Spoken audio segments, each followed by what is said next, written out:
warahmatullahi wabarakatuh. Kami dari kelompok 6 yang terdiri dari saya sendiri, Alifara Maudita, dan teman-teman saya yaitu Salma Bella Azizah, Rehan Zaki Fadlur Rahman, dan Yusuf Lakepoda Hasibuan. Pada malam hari ini kami berkesempatan untuk mewawancarai salah satu pelatih dari Kota Padang yang memiliki pengalaman dalam melatih dan membentukkan atlet-atlet berprestasi di perguruan maupun non-perguruan. Dan pelatih tersebut bernama Sensei Debbie yang menyandang sabuk hitam dan 4 di perguruan Inkai. Oke, baik, pertanyaan pertama, bagaimana awal mula Sensei terlibat dalam olahraga karate? Awal mula belajar karate itu dari kelas 3 SD.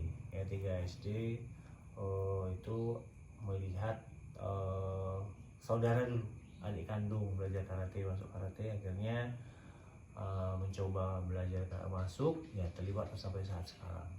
Sampai saat sekarang menjabat sekarang menyandang dan 4 di karate sabuk hitam. Oke, baik, pertanyaan kedua, berapa lama Sensei telah berlatih karate dan kapan mulai menjadi pelatih? Lamanya karate sekarang udah usia cukup tua ya. Kalau dari kelas 3 SD, kalau Sensei itu ngambil dan sempat bukan berhenti ya, sempat aktivitas karate itu terhenti satu sekitar 15 tahun. 15 tahun itu bukan berarti gantung sabuk, tapi dikarenakan faktor dinas, yang mana dinas itu ya ada di sebuah kota, ada di Medan, ada di mana, tapi karate ini nggak pernah lupa.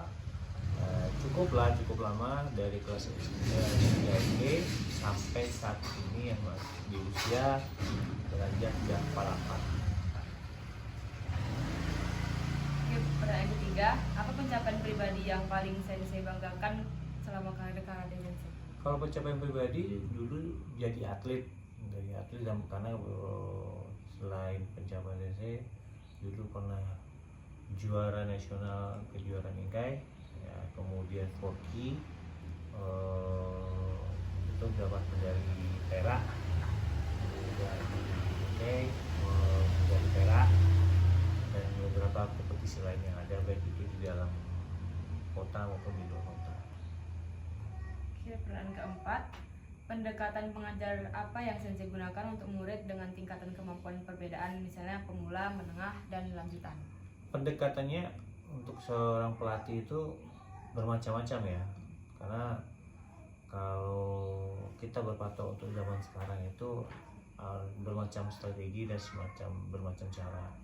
Kalau dari Sensei, dari usia kecil itu usia dini kita pendekatannya secara hati ya, hati dan psikologi seorang anak. Apalagi zaman dulu karate itu keras ya, kalau karate itu keras. Kalau sekarang beda, dulu orang yang mencari karate, sekarang orang yang buka, ayo siapa yang ingin masuk karate gitu kan. Tapi di Sensei tidak, tetap seperti yang mau karate, ayo, yang tidak mau ya tidak apa-apa, karena Sensei masih menganut paham lama. Alhamdulillah saat ini Sensei ada beberapa buka dojo, meskipun ada yang tutup, dan sekarang Sensei megang 2 dojo TNI Angkatan Laut di Steba, sama di dojo Ajario di rumah. Itu sebelumnya latihan di Sabang, kemudian lepas dari Sabang ingin buka sendiri saja. Baik, pertanyaan selanjutnya, apa tantangan terbesar Sensei hadapi saat mengajar dan bagaimana cara mengatasinya? Tantangan sebuah latihan itu pasti ada ya, tantangan itu, karena seorang pelatih itu kan ingin mendapatkan pencapaian yang maksimal ya. Tantangan itu yaitu karakteristik masing-masing anak ini berbeda, apalagi kita mengajar di usia yang paling kecil, jadi nilai kesabaran itu yang harus dimiliki ya. Kalau dulu kita tidak pernah ngajar yang kecil, karena zaman 90-an itu sampai 90-an itu hanya belajar itu yang memang usia 17 tahun. Sekarang kita belajar di usia kecil, di kelas 1 SD. Jadi nilai kesabaran ibaratnya kita kayak anak TK gitu. Jadi itu tantangan aja sih, tapi keterbiasaan mengakibatkan ya kita dengan pengalaman mengakibatkan ya memahami masing-masing anak-anak itu berbeda. Tapi bagaimana kita memahami apa yang mereka inginkan. Itu aja. Baik, pertanyaan yang keenam, bagaimana sensei menangani murid yang kurang termotivasi atau mengalami kesulitan dalam memahami teknik? Yang itu sering terjadi rata-rata anak sekarang istilah adanya mood dan bad moodnya kan. Ya, kalau menghadapi seperti itu ya sensei melakukan pola latihan refreshing. Ya, kan tidak selalu ada latihan itu di dalam lingkungan dojo. Ajak mereka latihan keluar dari dojo, misalnya lari di pantai, kemudian ajak mereka refreshing, pokoknya bukan di sekitar tempat latihan aja. Latihan itu latihan santai refreshing, rata-rata latihan rekreasi lah namanya. Itu mengakibatkan jadi mood mereka mulai turun, semangat mereka mulai turun. Nah, kita naikkan lagi untuk motivasi mereka bahwa latihan itu bukan hanya selalu di dojo, karena pencapaian sebuah prestasi itu juga di lingkungan membuat hati mereka happy. Gitu. Pertanyaan yang ketujuh, apa peran orang tua dalam perkembangan murid karate, terutama untuk anak-anak? Peran orang tua dalam karate itu penting, ya. Apalagi kan kita balik ke kilas balik yang dulu itu, peran orang tua ya anak mau latihan karate udah latihan karate saja, mau tidak latihan karate ya terserah. Tapi anak sekarang peran orang tua itu malah amat penting. Kenapa? Ibaratnya sama sekolah, ya. Tapi kalau orang tua sekarang kan pingin anaknya itu rata-rata latihan. Kita ketemu anak yang memang tidak punya keinginan latihan, tapi orang tuanya pingin anaknya karate. Itu yang memang jadi tantangan. Ya, akhirnya memotivasi dia, akhirnya dia bisa mencintai karate. Dan itu peran orang tua itu bukan hanya datang antarin anak, kemudian juga butuh sokongan beliau di rumah, ya, memberikan gambaran. Nah, itu adanya perlu komunikasi antara pelatih, sensei atau sebagai pelatih sama orang tua bahwa kekurangannya begini. Jadi kita harus belajar karakteristik anak tersebut, karena itu butuh dukungan dari orang tua. Itu dalam bentuk psikologi, dalam bentuk materinya. Kenapa ya untuk saat sekarang seperti karate itu salah satu juga dibilang termasuk olahraga mahal. Ya, olahraga mahal harus banyak supportnya itu ya, beli perlengkapan harus disiapkan. Itu kan tidak semua harus di dojo, itu karena harus disiapkan oleh masing-masing pribadi aja. Baiklah, pertanyaan berikutnya, bagaimana sensei memastikan keamanan murid selama latihan? Gimana sih? Bagaimana sensei memastikan keamanan murid selama latihan? Oh, itu untuk keamanan murid, kalau dojo ya, kalau dari usia dini sampai besar pun, kebetulan sampai besar, kita lihat taraf usia. Kalau dewasa kan nggak mungkin kita perhatiin terus, udah latihan mereka bisa pulang.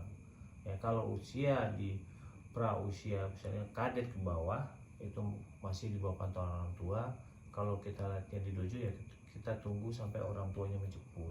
Ya, itu keamanan. Itu dari segi keamanan. Tapi kalau dari segi namanya bela diri, itu pasti juga ada, kita sama tahu adanya apalagi kontak.